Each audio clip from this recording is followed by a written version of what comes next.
guys, I'm doing a wine. I'm going to do an apple cider wine. This is apple cider and it's juice cocktail. And it's not 100%. You need 100%, but I'm going to try it. I took out 1 cup. It went right to there. And then I took out this much more and I put it in here. Okay, I have 1 cup of pure cane sugar. This is non-GMO. I also have yeast. I'm going to get a little tiny cup to pour some of this apple cider in. If it makes hard apple cider, then fine. If it makes wine, fine. Most people check it in about 2 weeks. I might check it before that if it stops working. So this is Paw Paw's video on YouTube. He is doing it cheap. Or anyways, I will link him down below. And I'm going to put like a 1/4 cup of the apple cider into that. And I'm going to add a 1/2 teaspoon of yeast. And this is just bread yeast. And I'll show you the kind I'm using. You don't have to have anything specific. So I'm going to put that in there. And I'm going to get a spoon here. So his channel is Doing It Cheap. I've been watching him since he started. And everybody calls him Paw Paw. And I'll link his information below. Another person that I've been watching has made it too. And I'll link them below as well. I couldn't remember their name when I got on the camera. So I'm just going to stir that and get that yeast activated. So this here we're going to use to drink. And the sugar now we're going to put into the apple cider. Let me set this off here. I'm going to pour that sugar in slowly.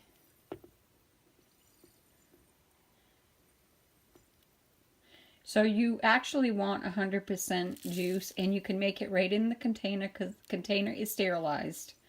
They sterilize it at the factory and then they add their juice.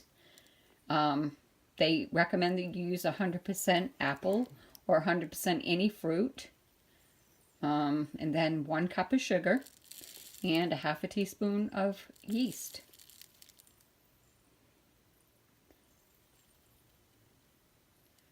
So after this gets in here, I'm going to give it a shake.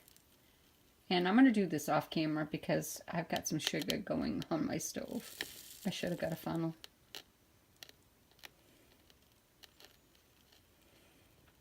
So I'm going to finish getting the sugar in there and then I'll bring you back. This is all I spilled right there because it's still a mess on my stove. And the yeast is in that, and this is what type of yeast. It's Staff Instant.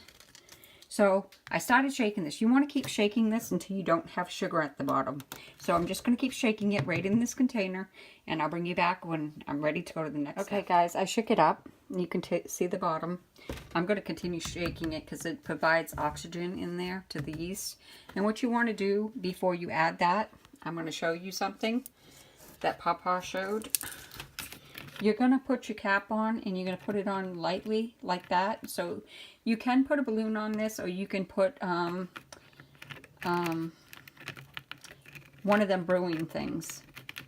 So you're just going to put it lightly, and when you see that that moves up and down, that's the way you need it. You just need it set on there so the bugs will not get in it, and gases can still... See how that's doing that? You're just going to do this to your bottle, and he shows it on his video. And now I'm going to add my yeast slurry. And this should start within maybe 6 to 8 hours. And I have more in there, so I'm going to get it out. And I'm going to add my cover. I'm going to take my cover and lightly put that on and put it someplace dark. I might take some more out because I want it down a little bit more. I might pull a little bit more out and just have it right here to this base. There's a first line or something, an indent right here. So this here is not going to be made for drinking. It will probably be made for like recipes and stuff. I won't put that on tight, but I don't want the bugs in it and I want the gases to release. But I do want it where you can do that See that? That's what he recommends. Like I said, 100% juice, 1 cup of sugar, and half a teaspoon of yeast. And I'll link both of the channels below. I'll give you an update. You want to set that in someplace dark for about 2 weeks. If you like hard cider, you can let it go 23 days. That's what somebody else did. And I'll link his channel below too. But I'm just going to try this and see how it works. I might check it within a week to a week and a half and see if it's ready. But anyways, I'm going to set this someplace dark. You need to have your house about 65 to 90 degrees. Ours stays about 68, so we're good. I'm just going to set it someplace dark. I'll probably put something under it in case that it runs over. So anyways, I'll give you an update when I'm ready to come back.